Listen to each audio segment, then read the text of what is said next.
On today's Girls Talk, we will be talking about sexual education, and the question is the mother and the father, who should play a greater role in the girl's sex life. I have with me on the panel Sheku S. Kamara, a social activist, and Fatou Muloshi, a presenter and an activist. Welcome to the panel, lady and gentlemen.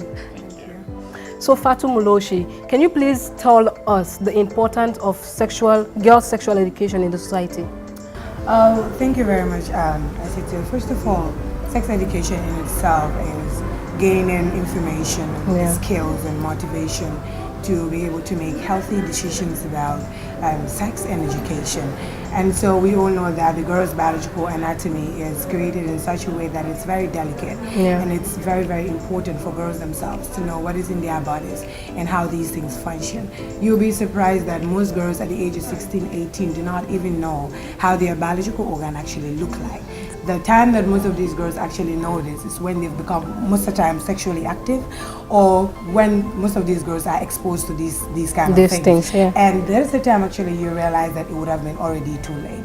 So it's actually important to put them in the picture well before they reach those stages that might already be too late for them to know these things. And so when you prepare them before, it actually gives them a proper understanding of what their role is in the society in itself, and what is that's in their body, and the rules and the functions of these things, and how they can actually resolve to certain situations that they might partake in. So I think it's actually important that the girls themselves know about sex education, because they are very vulnerable people in the society, and they can actually find themselves in very, very crazy situations. So it's important that they get to know these things at the earliest stages possible. And in your own view, the mother and the father, who do you think should play a greater role in the girl's sex life? Well, I would say, first of all, I said this is something that's very, very interesting. Because a mother herself only did not make a baby. Come to look at it, both parties came together to make a baby. And so both parents have equal rights over their children. Do you understand? And so the father is as important as the mother, and their role as caretakers or caregivers, as protectors, as financial providers, but most importantly as social, as models for social and for social and emotional behaviors. And so it is important that both parties come together to raise their children and also teach them about sex education. Because when you look at it, for example, I take an example of myself. Okay, my mom and my dad were actually raised in different parts of the world. Remember that my father is also African, though he's not Gambian, but they were raised in different parts of the world. But I got that a little bit closer to my dad when it comes to all these things than my mom.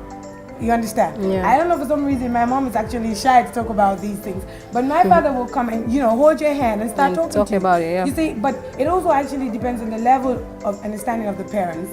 You see, the educational level of the parents can actually count a lot into the way they communicate with their children. Most of the time people will say that, okay, a father is a father and they do not have to talk about these things with their girl child. Know how the girl child, the organs in the girl child, how it actually works.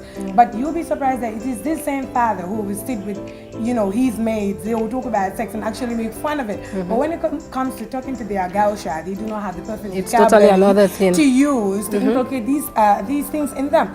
And you'll be surprised that as a father, you actually miss the most intimate part of your child's growth, which is discussing sex education with them as they grow. And you're deviating yourself from being part of that moment of their life. And it's actually important that they take it. And Fatou, like you mentioned, in a typical African society, they believe that it's only the mother that has to talk to girls about their sex life. So Sheku, can you please elaborate? As a man, will you feel comfortable talking to your daughter about her sexual life? First of all, I want to say kudos to Talk Girls Talk. Issues that has to do with sexuality. They're very delicate, as Fatou rightly mentioned. But a couple of times I've engaged my Twitter followers and other social media links, and we've talked about these issues, like girls' sex education. From what angle does it come from? Is it the mother that has the major responsibility, or what parents share it? But the first question one of my followers asked me is, what is sexuality in the first place? And a lot of people are actually misunderstanding the real definition of sexuality. When you talk about sexuality, you're not just looking about sex. You're not just looking about the the private part of the woman. That's not just the girl. That's not just what you're looking at. Sexuality has to do with how the individual feel about their developing body, how the individual react to their intimacy and the way and the attraction they get from people and all that and stuff, and how they go and build relationships. So when you talk about sexuality, it's a whole lot of things that deals with different kind of things, not just the sex part of it. So I think I need to agree. I have to agree with that. It has to be a collective responsibility of the parents. Because for instance, reason being,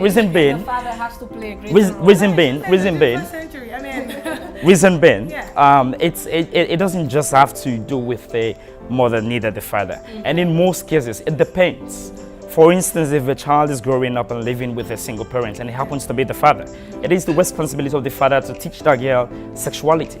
If the child happens to go with a mother, it is the responsibility of that mother to teach the girl sexuality. So, but if it happens that the child is living with both parents, I think it's the responsibility of both parents to actually share. Because at times, there are different roots, there are different experiences that both parents have gathered in life. So it's important for these experiences to be shared to the child. So you can't just rely on the mother teaching the child that thing. There are experiences the father has gathered through his time in life. So he needs to also share those experiences and share and teach the child that, you know what, when you get to a certain age, when you get to certain places, this is how you react to this is how you react to that. And you have the responsibility to go and your relationship, you have the responsibility to actually be able to understand yourself being, your well-being. And you're surprised that most of the times when girls are close to their fathers, when a father becomes a central part of a girl's development, you realize that these people are they're actually more sound in their cognitive, in the way they behave with people, their intelligence. Most importantly, it contributes into their self-esteem as well. So you realize that most of the times when we the girls are closer to our fathers, you will see the happiness that the girl will have in their life, in their social life, in their academic life as well. I have a friend that one time came to me and said, Muloshi, you see, today in the morning I felt so down, but when my dad came and gave me a hug, I'm still thinking about it. I don't know, I'm feeling so happy. And I also remember when I was much younger, I went to greet my dad in the morning and he gave me a hug and gave me a peck. Until today, when I sit and remember memories of my dad, I still remember that peck he gave me. So you can be surprised how children can develop emotionally when their fathers are part of their development. And we have this problem, like mostly children that are very close to especially girls that are close to their fathers, it's the mothers themselves that will be like, you don't have to be so close to your dad. For some reasons that are so crazy, we don't just understand it at all. Okay, someone told me some time ago that, you know, it's not really good for children, especially girls, to be close to their fathers, because this is what creates incest and all of that. I'm like, what? This is really serious. You see, discipline is really important in everything we do. You see, whether it has to do with parents, whether it has to do with us, the children. And in a nutshell also, I would say that is why education is very, very important. Because I do not think that an educated father, you know, will actually think of doing such a thing. It's really serious. It's really sad. And that shouldn't be an excuse, you know? I want to create a balance on this. In as much as I support you, like, it is the responsibility of both parents. But for an African setting, it is normal that most African children rather, they're more clinged to their fathers. So as we rightly said. So based on that fact, I think it's also a possibility, there's also a possibility for the father to play a much more greater role than the mother. Reason being. We'll just go, we'll just have a short break and we'll be right back.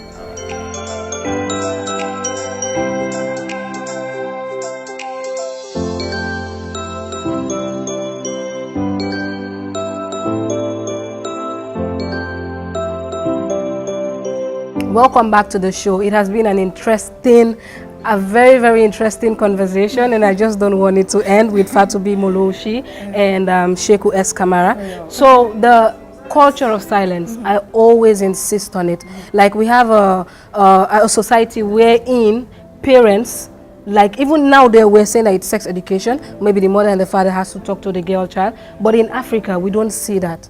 People don't do it. What do you think about this? First of all, I think I've been the witness of that, whereas a mom will say to a child like, you're not up to the age for me to tell you about sex. So don't come asking me this question or asking me that question. That will only happen in Africa. And I think the reason being it boils down again to the level of sensitization that goes on in Africa. A lot of people lack the idea, as I mentioned earlier on, of what sexuality actually is. Because if a mother only believes that sexuality has to do with sex, then to some extent, I think I support them to kind of restrict themselves talking to their children about sex at a very early age. But if they actually know the real meaning of sexuality, it is their responsibility from a very early age, even at all, to talk about sexuality. Because it's important. When you go back to the genesis of sex education, you realize that in the African context, this was really happening before. Really? Well before the advent of Western education. Wow. But you see, when Western education came about and then parents felt that, their children have become more exposed to, certain things because of the new wave that has taken over. So they decided to be discreet about certain things. That even if they're talking to your children about certain things, they do not even make it so clear. And that is what actually makes most children even more confused than clear, because informations are not being communicated well. And it's just been really crazy, because now whether you tell your child or not, he or she gets to find out at every point of the day. I don't intend to cut you there, but this is what's important, why it's really necessary for this sex education to be taught to the children by both parents.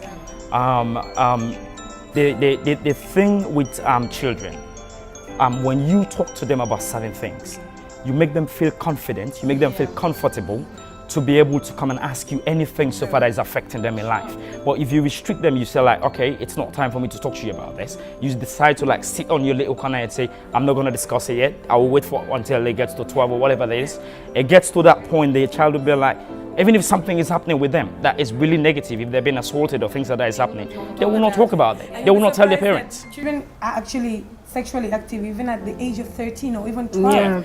And so you do not wait on, for example, you don't wait until this glass is broken. And you want to fix it back. No matter how much glue you put into this glass, it won't work the way it was. The broken mag will still be there. And so you do not wait when children are actually 18 or 16, you want to start talking to them. No, when we say they are actually active, sexually active at the age of 13, then you start putting these things in them at the age of 10, at the age of 9, so that by the time they get to 13, 14, they might already know how they have to behave and how they have to handle themselves in the society.